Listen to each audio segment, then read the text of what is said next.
Fala aí, pessoal, beleza? Vamos resolver agora a questão número 44 do ano de 2022 da prova do Colégio Naval. A questão fala o seguinte: levando em consideração os conceitos básicos da física, assinale a opção correta. Item A. O princípio da conservação da energia mecânica não se aplica apenas a sistemas conservativos, mas a qualquer sistema físico onde atue uma força. Falso, galera. Não é qualquer sistema físico. Por exemplo, se a gente tiver um sistema físico atuando uma força de atrito, a gente sabe que a força de atrito ela é uma força dissipativa, que ela não vai fazer conservar energia. Portanto, nesse caso, a gente não pode aplicar a conservação da energia mecânica. E, digo mais, a gente só pode aplicar o princípio da conservação da energia mecânica em sistemas conservativos, tá? E sistemas conservativos são quais? A gente tem a força-peso, ou a força potencial elástica, ou a força elétrica. São os únicos sistemas onde a gente tem que são conservativos, beleza? São quando a gente tem uma energia potencial relacionada. Por exemplo, a força-peso, a gente tem a energia potencial gravitacional relacionada. A força elástica, a gente tem a energia potencial elástica. E a força elétrica, a gente tem a energia potencial elétrica. Beleza? Então, essa alternativa A é falsa. Letra B vai falar o seguinte: pela terceira lei de Newton, é possível concluir que a força normal é a reação da força-peso. Falso, pessoal. Por quê? Vou dar 3 argumentos para vocês. Imagina um plano inclinado. Se a gente tem um plano inclinado, a gente tem a normal aqui e o peso aqui. A normal não é igual ao peso, a normal vai ser igual a quem? Ao PY. Então, normal diferente de peso, então a gente já sabe que o par, ação e reação sempre tem que ter o quê? Que a terceira lei de Newton, ela fala do par, ação e reação, né?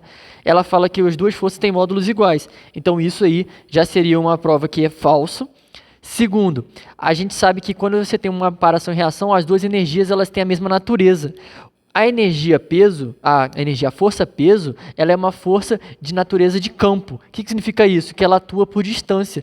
Por exemplo, a Terra atraindo o corpo. Não tem um contato do corpo com a Terra para ter essa atração. Porque a Lua, por exemplo, está afastada da Terra. E tem uma força peso, no caso, que a Lua está sendo atraída pela Terra. Já a força normal é uma força de contato. Tem que ter o contato dela com um chão, com alguma superfície, para existir a força normal. E a terceiro argumento que eu dou para vocês é o seguinte: todo par, ação e reação, eles não podem atuar no mesmo corpo. Sempre eles vão atuar em corpos diferentes. Então, por exemplo, se a gente tem o peso aqui, a reação dele tem que estar atuando em outro corpo, que vai ser o quê? No centro da Terra. Vai ter uma força-peso que está puxando a Terra para o centro dela. Tá? Então, sempre o par, ação e reação estão em corpos distintos. Então, por isso, 3 argumentos para você falar que a letra B é falsa. Letra C, quando tocamos um objeto e o sentimos mais frio, isso significa que o nosso corpo está recebendo o calor dele? Opa, pegamos aqui e encostamos nossa mão aqui, né? Botar uma mão fechada para ficar mais fácil de fazer. Ficou horrível, mas tá. Imagina que a gente tem uma mão aqui e a gente encosta num objeto. Se o objeto a gente sentiu ele frio, significa que ele o quê? Ele tem uma temperatura θ menor que a do nosso corpo. Então, θ do objeto é menor que o nosso. A gente sabe que o calor Q, ele flui de um corpo com a temperatura maior para um corpo com temperatura menor, né? Então, o calor flui de um corpo com temperatura maior para um menor. Então, se o nosso corpo, a gente sentiu o objeto frio, o nosso corpo tem uma temperatura maior. Então, o nosso corpo está cedendo calor para o outro corpo, e não recebendo dele. Beleza? Então, letra C de Charlie, incorreta também. Letra D. Pelo princípio de Arquimedes, o empuxo é o peso deslocado de um objeto imerso em um fluido. Essa aí estava quase certa, pessoal. O empuxo, ele é o peso do quê? É o peso deslocado de um objeto imerso em fluido. Na verdade, o empuxo, ele é o peso do líquido deslocado e não de um objeto imerso, tá? O empuxo, ele é o peso do líquido deslocado. Então, por isso, essa alternativa também está incorreta.